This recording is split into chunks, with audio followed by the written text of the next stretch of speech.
大家好，我是小颖。今天我们用玉米来做好吃的。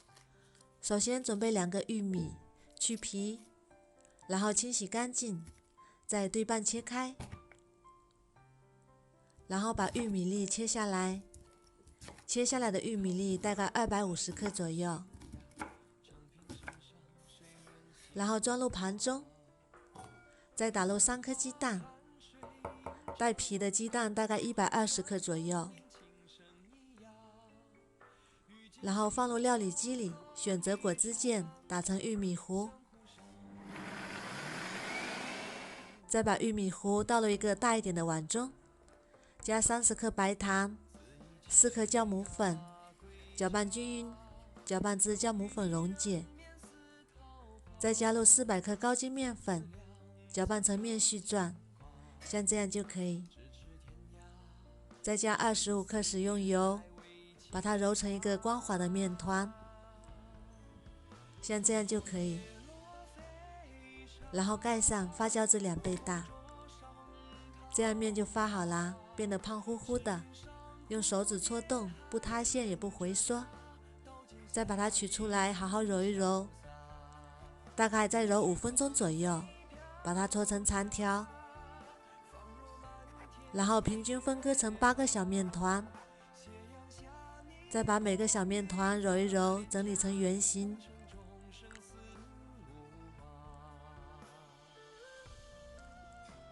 再把它搓成长条，像这样就可以。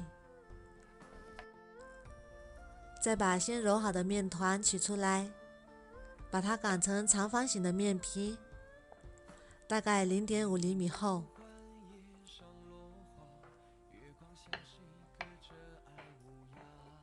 上面再撒点干面粉，防止粘连，然后用筷子压出纹路，像这样就可以。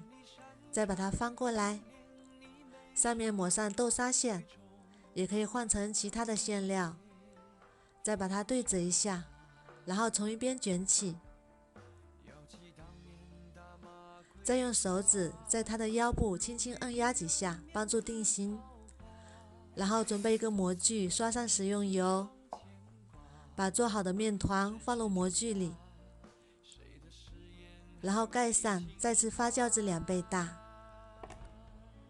这样就发好啦，变得胖乎乎的。再准备一个鸡蛋黄，上面刷上蛋黄液，再撒点黑白芝麻，好看又好吃。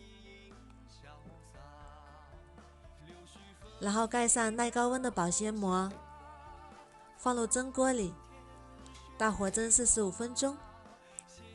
时间到之后，关火再焖5分钟。我们打开看看，哇，好香啊！浓浓的玉米香，颜色也非常漂亮，像烤出来的一样。再把它取出来，